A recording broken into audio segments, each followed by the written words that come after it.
Howdy, folks. Rosco here. Just figured since we're through that 2021 bullshit, I would enlighten you all with this next story about some fucking spooky ass mirrors. Or at least certain mirrors. Now I know what you're thinking. Mirrors? Seriously? That's fucking dumb. But let me tell y'all, they ain't ones to fuck with. Not all mirrors are of the supernatural variety, but you can't be too certain. This here isn't about no ordinary type of mirror. Most mirrors can harness supernatural powers, like that Bloody Mary y'all keep fucking with. Stop. She's no good for anyone. And every damn time you summon her, you die. She gets away from us. It's a goddamn pain in the ass. She doesn't come to just any mirror. It has to be one of the supernatural variety. These can be anywhere. I know what you're thinking. Why don't you summon her? Are you stupid? She clearly knows who's summoning her, or else she probably would have been busted by some dumbass ghost hunter show. Now, this case started in Kentucky. It ended in Humboldt County, California. This is going to be the story of the in between of these 2 points. Now, when I got to the scene in Kentucky, there was a slumber party massacre.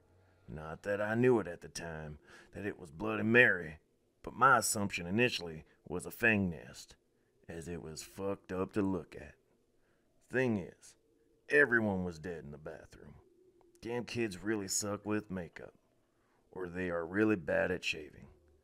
The only thing there that was different from most fang cases was a shard of glass missing from the mirror. Now, I checked the surroundings for the crime scene but saw no shard. I decided to case the bodies. There was a translucent glaze on them, almost ghost-like. Of course, it's fucking ectoplasm, so it's not Fang. I do what I can to clean up and call HQ to let them know it's not Fang, but those dumbasses don't listen to reason and send me on my way to Colorado, where another similar incident had happened with what they assume is the same Fang nest. Before I head my way to Colorado, I decide to break off a piece of that mirror. Call it a dumb fucking hunch, but I think it'll come in handy later. Now remember, this is before I knew that it was the said spirit, so this was honestly just a dumb hunch. On my way to Colorado, I stopped off on a gas station to relieve myself and grab provisions, but in the latrine, when I was washing my hands, I noticed a fogginess in the mirror, like something didn't want me to see it. I figured the mirror was just dirty because Texaco can't clean shit. And after I got my provisions, I hopped in my car and started to drive away, when I noticed a faint glare of a body in my side view mirror. It vanished almost as soon as I looked in its direction. I shrugged it off as most tweakers freak out when they think they got caught. As the comedy gods would have it, I landed in South Park, Colorado. Honestly, I didn't think this place existed. Truth be told, it's uncanny to the cartoon. Quiet little mountain town filled with assholes.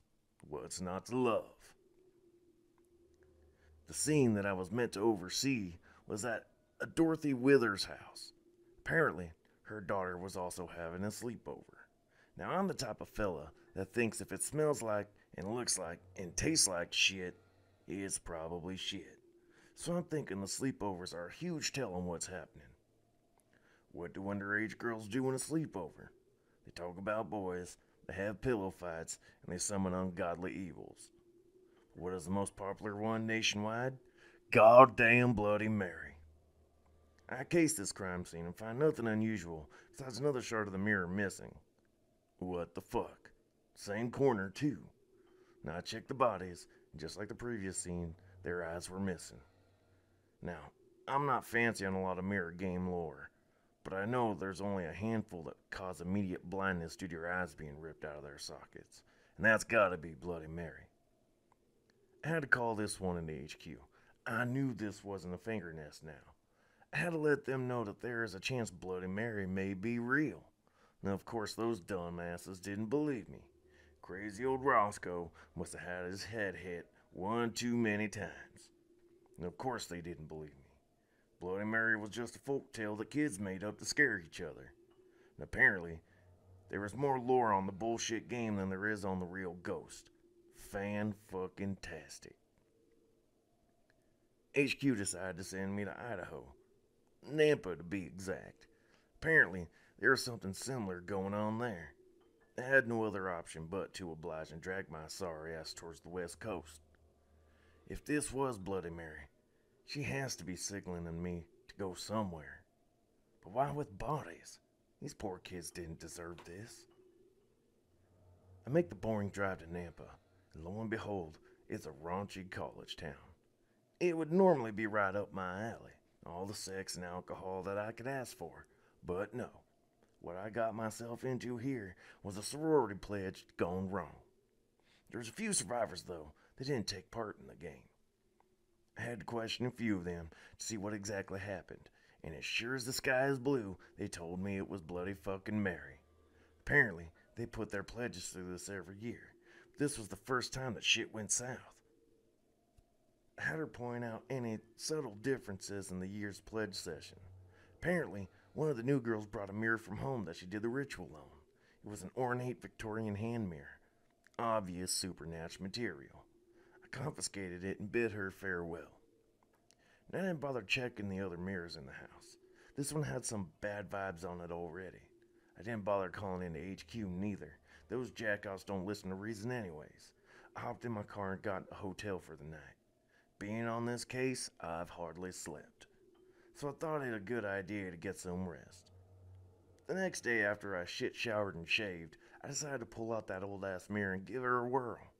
Maybe Mary will give me a clue on what the fuck is going on. I do the whole ritual shtick, and the mirror got all smoky. Not cloudy like fog, more like smoke from a fire. A mix of black and white smoke. Then a voice came from the mirror.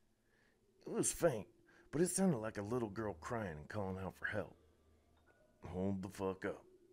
Does Mary need help? Seriously? She's been killing across the country, and now she wants my help? Sure, Mary, I'll bite. 'Cause once I find you, I'm gonna put you down. I kept staring into the mirror hoping for a clue, and it panned out to a view of an old factory, then blazed through to a shot of a newspaper clipping. Factory burned down. No survivors. The important part of that is that it said Humboldt County. This bitch is sending me to the granola capital of the world. And as much as I hate California, I hate evil spirits more. So I packed up my shit and headed my way. Cutting through southern Oregon. Klamath Falls to be exact. Most farm community, but fairly nice downtown area if I say so myself. And after this shit is done, I might head there for a little R&R. When I make it to my new destination, I find myself in a shady-ass motel again.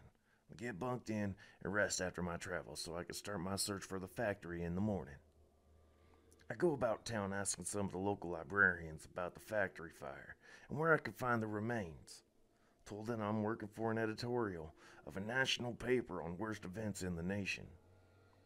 I got pointed to the outskirts of town.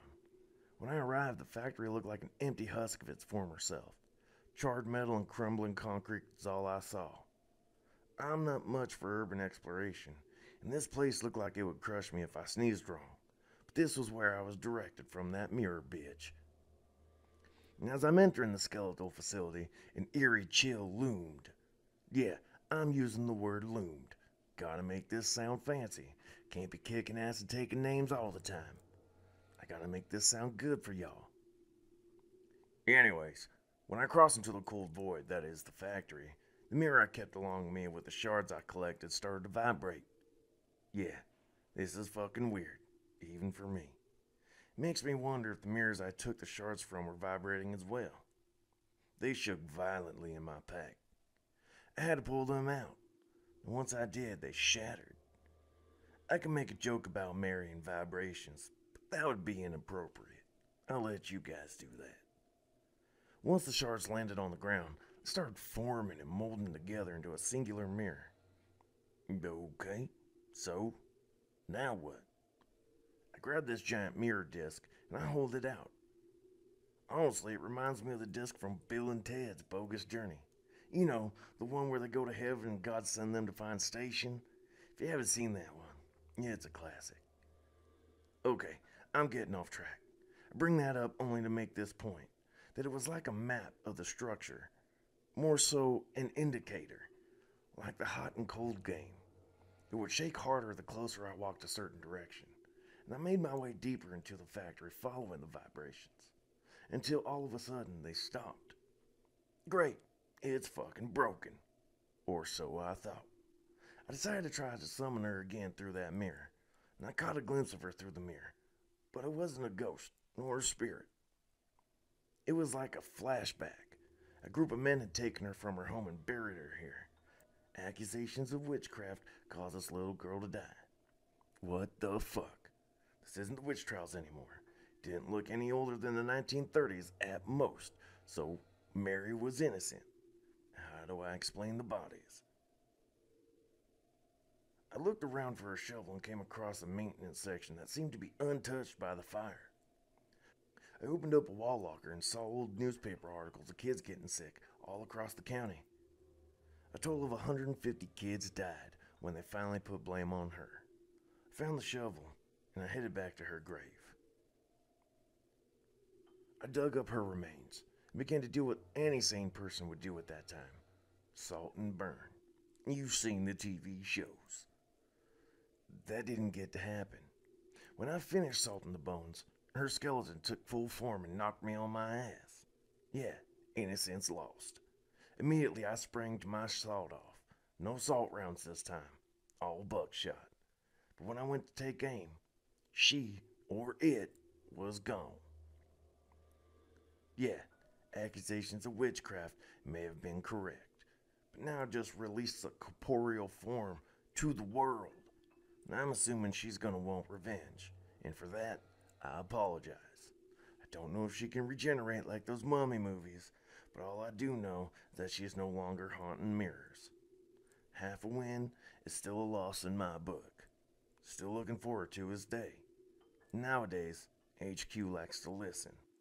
So if you come across walking bones approximately 5 foot 5 inches in height, you know where to get a hold of me.